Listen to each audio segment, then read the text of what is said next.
up, Previews World? It's Wednesday, it's New Comic Book Day, which means it's time for Previews World Weekly. I'm one of your hosts, Troy Jeffrey Allen. I'm your other host, Ashton Greenwood, aka Duchess of Free Comic Book Day, and we're officially under 100 days, double digits. Free Comic Book Day is coming up quick, May 2nd at your local comic shop, and there are 47 titles you can get for free this year. Nice. So mark your calendar, and it's, May 2nd. May 2nd, there you go.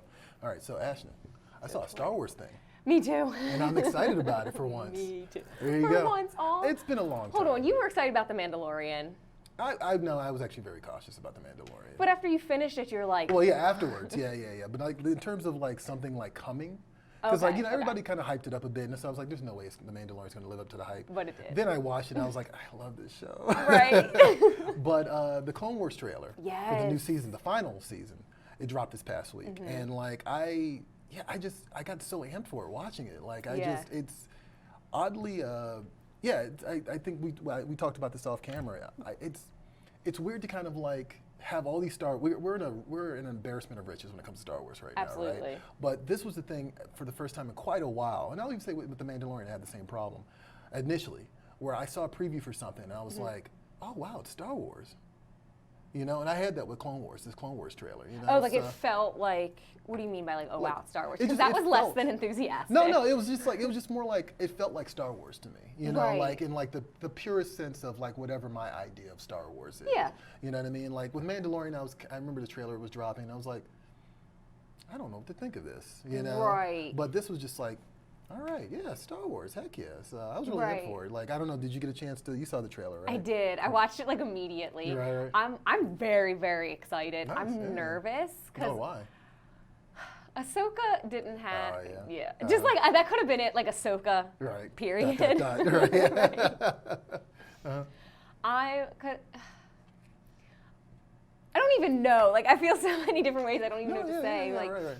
I'm worried about Ahsoka. I'm worried about her relationship with Anakin. She left on not the best terms. She kind of walked away from everything. So I'm interested to see where she is, how she comes back, what that means. Is she welcomed back with open arms? Yeah, right. No, I actually had I was watching a bunch of, I got kind of like nostalgic, I guess. I was watching a bunch of Clone Wars stuff like over the weekend. Yeah. And like I realized, like, this is, for me personally, like it's like the most emotional arc of any Star Wars thing for me. Absolutely. Like personally, I just kind of feel like, and it's weird because she kind of anchors so many things that we've kind of always known about Star Wars. Right. But like it just kind of gives it an emotional weight to it just by her presence. So yeah, I'm actually really in for this. Like I'm actually excited, and I actually need to go back and watch the seasons of Clone Wars I haven't. I'll definitely do it too, because it's been a really long time since I watched it, and I actually don't even think I finished it all the way through. Right. So I'd have to go back and do that, and just kind of go back to what you said really quick about Ahsoka being an emotional anchor. Part of what I like about Ahsoka is the way that she emotionally impacts Anakin, because I feel like I always see Anakin as being either like completely ambivalent or angry, and she kind of is able to get that more like caring side out of him for someone other than Padme, because obviously we know about Padme. No, I remember I saw the Clone Wars. There was a Clone Wars movie. I don't think it preceded the show, but they came out. But like, initially I was like, oh, what is this retcon garbage with Ahsoka and all that stuff? But then by the end of the movie, I was like, I actually like this character. And ever since then, I've been totally on board with this character. I know a lot of people are too. Actually, speaking of Clone Wars, IDW this past week announced a weekly series. So if you're familiar with, did you read the Vader's Castle series, or did you get a chance? I did, yeah. Right. Because it was free comic. It was one of the free comic book day books last year, right? Was it last year? Was it last year? It might have been the year before. I don't know. I don't know what year it was, but it was a free comic book day book recently. Right. But like they're doing another, that was a weekly series. This is also a weekly series. And it's cool because it's coming from IDW. It's called Clone Wars Adventures. And and actually, hey now, it's featured for the first time inside this month's previews. So there's your segue. We do have a new catalog in stores this week. On the cover, you can see that there's a boys follow-up called Dear Becky. And I actually did an interview with Garth Ennis several months back, and he was just talking about, it was for the Amazon show, but also for the collections that were coming out from Dynamite at the time. That like thick trade paperback, that's a big boy. With the photo covers. Yeah. And one of the last questions I asked him was like, would you do a follow-up to the boys? And he kind of teased, he said just very flatly, he was like, oh, that's an idea. Wink, wink, nudge, nudge. Well, here you go. Here is the boys, Dear Becky. Also, there's a book called The Ludocrats. The Aristocats. The Aristocats, which you keep calling the Aristocats. The Ludocrats, which is by Kieran Gillen, who's a fan favorite, did of course Wicked and Divine. It's being described as Dune meets Asterix. What? Right. What? But also they keep underlying that it's a mature version. Of what? Dune or of Asterix?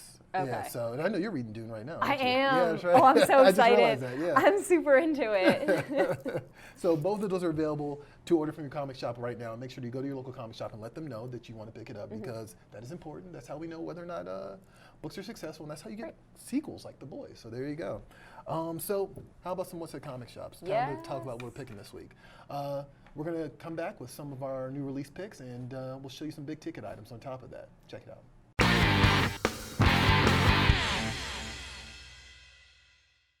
And before we get started, I just want to remind you that you can look at everything that's out this week by heading over to PREVIEWSworld.com/new releases. But more importantly, what's your pick this week, Ashton? I was itching my nose, I'm sorry. It's okay, what's your pick this week? So my first one, what I'm most excited for, is Ice Cream Man number 17. Nice. And the first thing I want to point out before I even get into anything is the cover. Yeah. It's a play on Action Comics number 1. Oh, okay. It's really cool. Oh, Confection Comics, okay. Yeah. Right, and he's holding up the bus and everything, but it's an ice cream truck. Like, right. They really went for it, and that's cute. I've been really liking Ice Cream Man. Granted, I'm a few issues behind, but it's a horror comic, genre-defying in some ways, because the Ice Cream Man is kind of this, like, agnostic figure that's looming over all of these one-shot tales of different people, and they're kind of facing their own like issues of sorrow or grieving or occasionally redemption, but mostly bad things are happening to them, and he's kind of in the periphery, and it's unclear if he's influencing them, telling these tales, if he has a hand in these things happening to these people. So it's a new take on horror, so if that's your jam, like you might like this. And then also with issue 17, it starts a new arc. So if you're new to this altogether, this is a good place to jump on instead of having to go all the way back to the beginning. Right. No, I've actually heard a lot of good things about that. And like, yeah, to your point, I've heard a lot of people compare it to Tales from the Crypt and Vault of Horror and stuff like that. Yeah. So like, but a modern version of it, of course. So my pick this week. Yeah. X-Men number 5 from Marvel Comics. Of course. You know what? You don't have to say it like that. Actually, so the description of this book is not all that descriptive. But, are you surprised? But at the same time, I kind of feel like, the way things are going with the X-Men books right now, it's all about building out this story arc and building this world and making them bigger and stuff, et cetera, et cetera.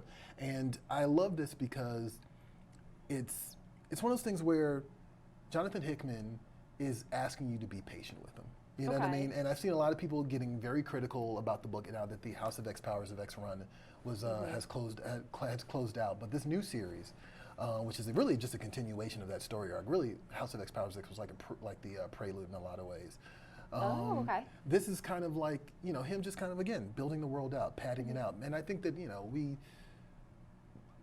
Hickman has a bank of trust with me after Secret Wars and a couple other things that he's done east to west. I kind of feel like I trust him to see this through and give me a satisfying conclusion. And the last issue, which was number 4, has probably been the best one so far. And so number 5, I'm looking forward to seeing where things kind of fall out from here. So yeah, it's been an interesting book. Like it hasn't been like knock it out of the park all the time, but I'm also a big sucker for just let me live in the world. Let's see where this is going. Like I want a saga, you know what I mean? And he's going to give us a saga. So, and I want something I can read for 40 issues because too many books now are like 6 issues, 12 issues are canceled. Like what I mean? So, what else are you looking forward to this week? So I'm looking forward to this trade paperback, Clue Candlestick, which like admittedly I knew nothing about it until last week. I was just kind of scrolling through the new releases list, and the art caught my eye. It's got like this really cute like cartoony kind of art. But I love Clue. I love board games in general, but like Clue is one of my favorites growing up. I feel like I used to force my friends to play even though they didn't want to. It's neither here nor there. But this takes like the typical Clue, like Colonel Mustard in the ballroom with the rope or whatever, and builds it out into like a story that you go through all the way. And I kind of hope that it follows almost like a Agatha Christie and Then There Were None type setup, because I think that could be really fun. But it reads, it supposedly, based on what I got out of the solicit, because there's no like preview pages on our website or anything. So I'm kind of going off of this, but I like that. It'll read like you're playing the game, but. Interesting. Okay. I'm here for it. Like worth a try. It's almost like I wonder if it's like a choose your own adventure type of thing. Is that what they're kind of going for, or? Oh, I don't know. Like, okay, so not to like read directly off of here, but the part of the solicit says, ripe with puzzles, secrets, and lies, everyone's a suspect in this suspense-filled whodunit. All right. It sounds like Clue to me. Right? Suspicions mount as bodies start piling up. Okay, all right. I'm here for it. And it's like, I think it's like the second or third time they've done a Clue book. So, yeah, cool. I'm into it. I'm actually a big fan of Clue, too. I like that series. My other pick this week, Perry Bible Fellowship. Ooh, what's so that? this is something that's like, it's been around for a while. And I think this is just another collection of like the series. It's a comic strip.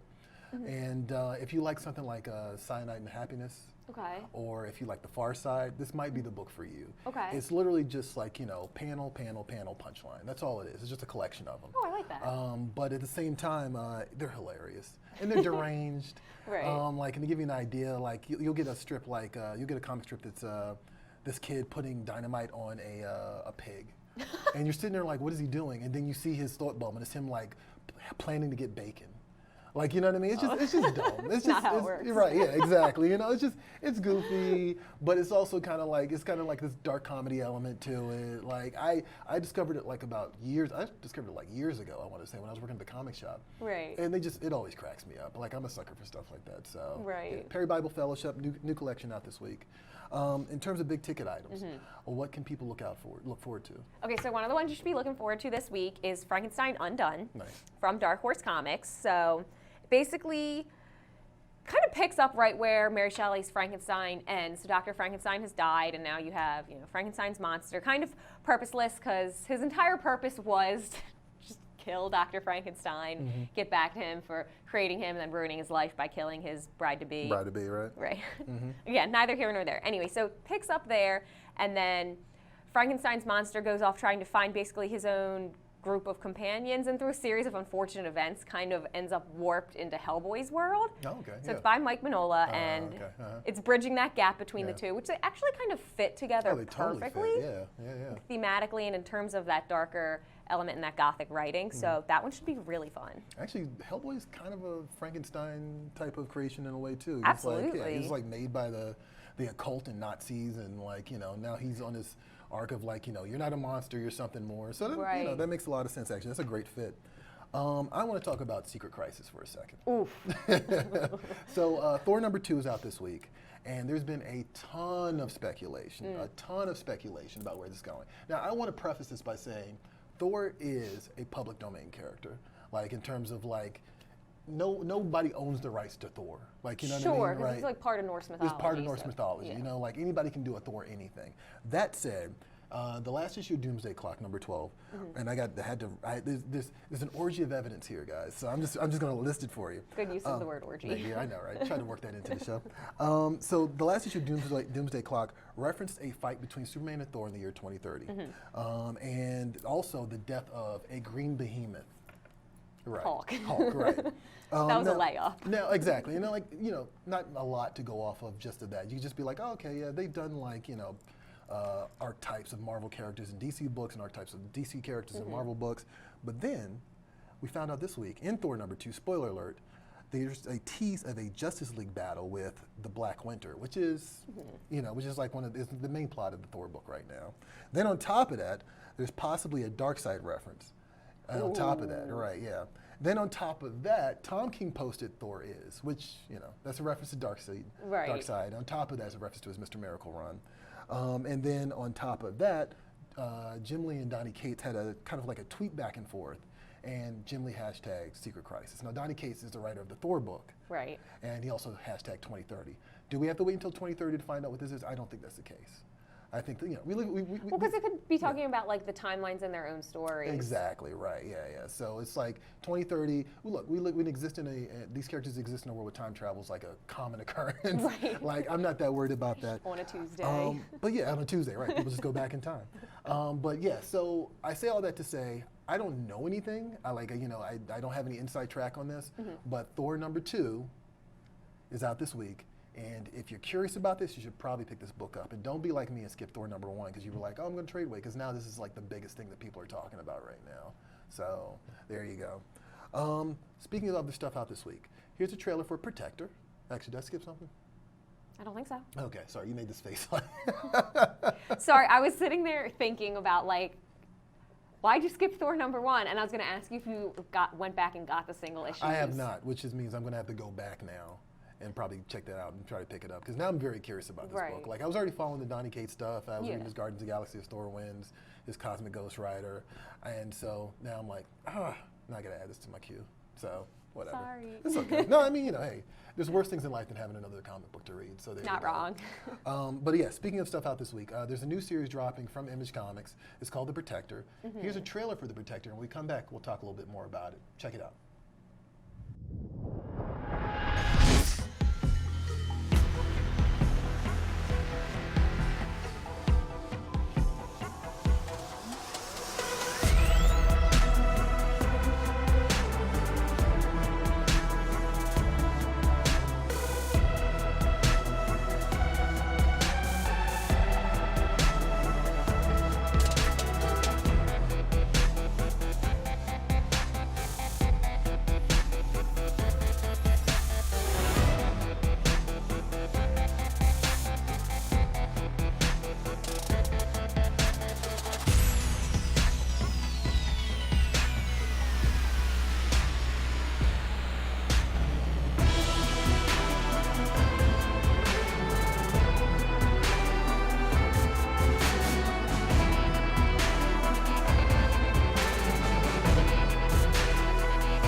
Trailer for The Protector from Image Comics, which is in comic shops today, and it's being described as Mad Max meets Expanse meets Conan, which is a tall order because I love all those things. So. Right.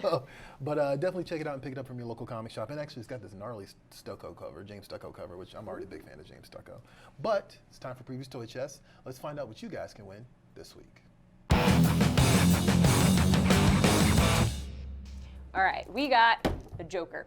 Oh, nice. From The Killing Joke. Yeah. So his design is from The Killing Joke, and he's DST, gallery, PVC diorama. I really like their PVCs. I think they're very detailed. Yeah, yeah. Especially in his face and his eye. I feel like I'm turning it away from the camera so I can look at it and you're not really able to see, but his eye, even down to like his crinkles by his eyes, or like they spare no detail in these. It looks like a legit Brian Boland drawing. Like, I love it, yeah. So for this week, we'll be giving this guy away. And the question we want you to answer is, if they make a Joker sequel, what comic would you like for them to adapt? Yeah. And in my personal opinion, my personal unsolicited opinion, the only answer here is that there should not be a sequel. Leave well enough alone. Yeah. No, I actually kind of co-sign 11 that. Oscar nominations. There you go. Hard stop. That's good. I mean, I also kind of feel like I feel like the movie kind of said what it needed to say. Right. And it's not about comics. Like, the movie itself is not really adapting any particular It really isn't. Like, comic book theme. There's bits and pieces that have been pulled from like different comic runs, but it's not like a straightforward adaptation. So right. Yeah. But I am curious to see what you guys think would make it like a great follow-up or some sort of Joker movie in the near future. It may be a sequel or maybe it won't be. So leave your comment below wherever you're watching, Facebook or YouTube, and answer that question. You'll have until next Wednesday, and we'll pick a winner at random. Cool. And on that note, it's time to do some sharing. How about some Social Swamp? We'll be right back.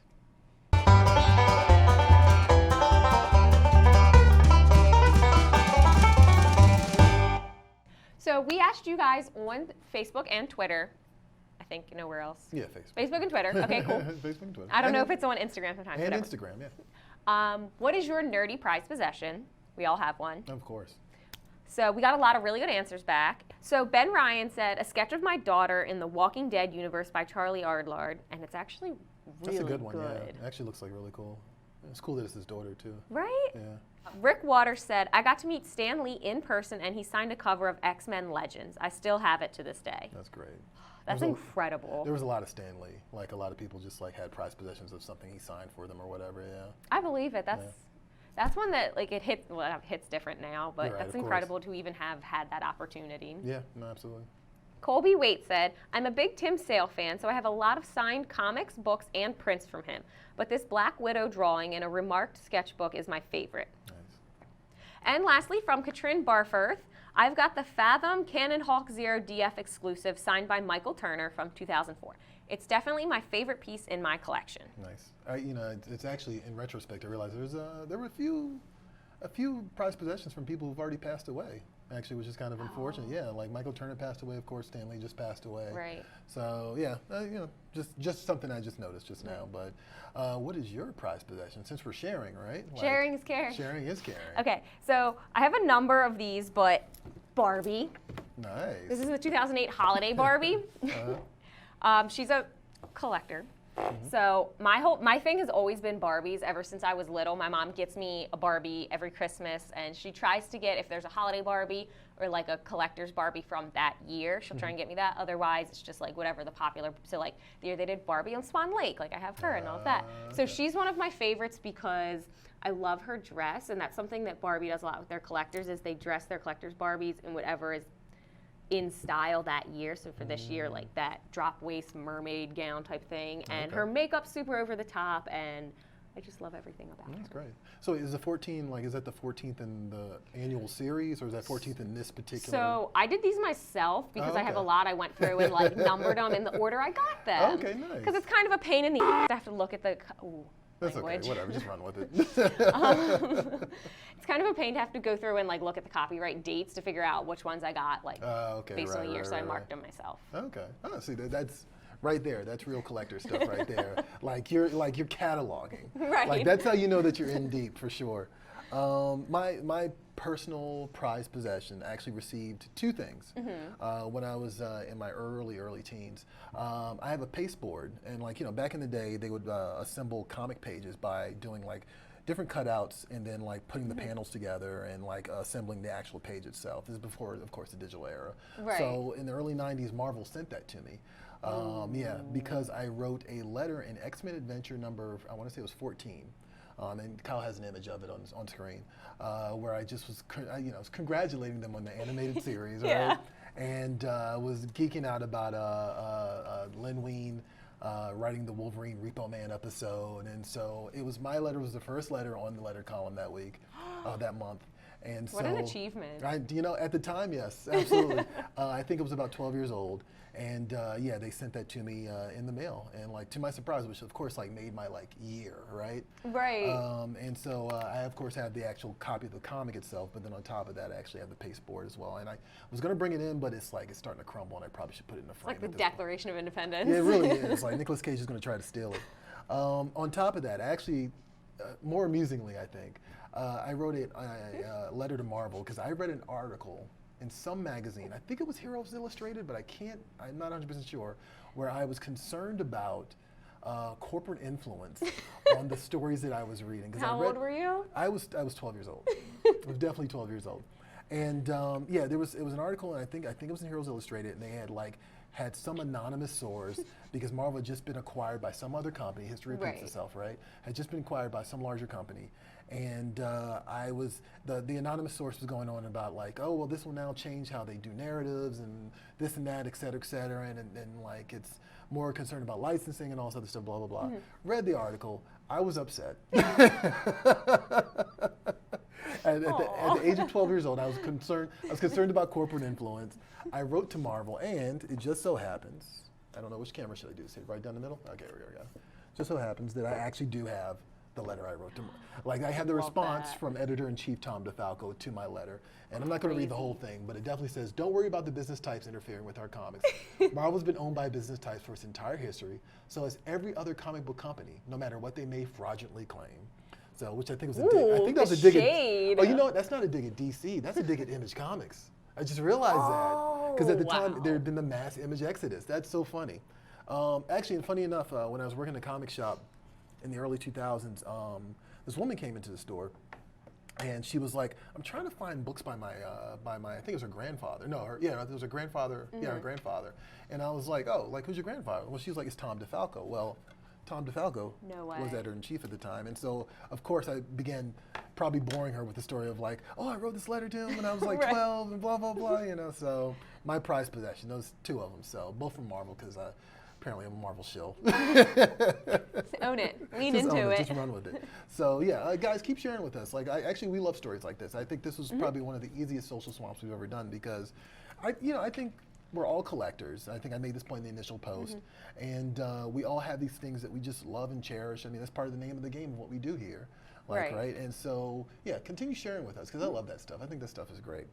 Outside of that, we're almost done. Wow. Yeah, look at that.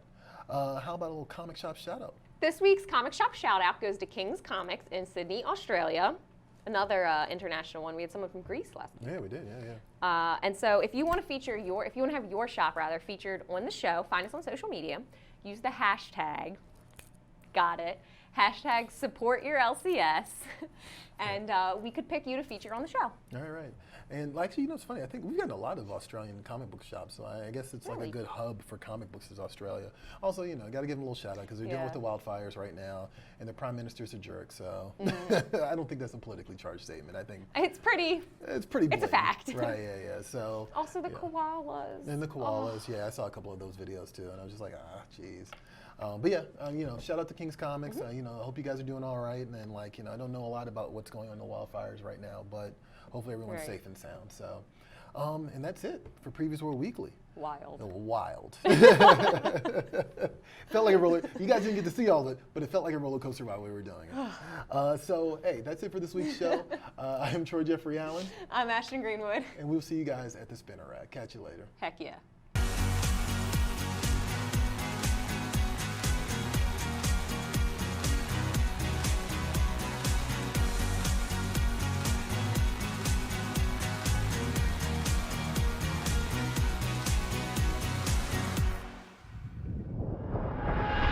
Watching Previews World Weekly. If you like the show, make sure to hit that subscribe button so you don't miss out on any future episodes.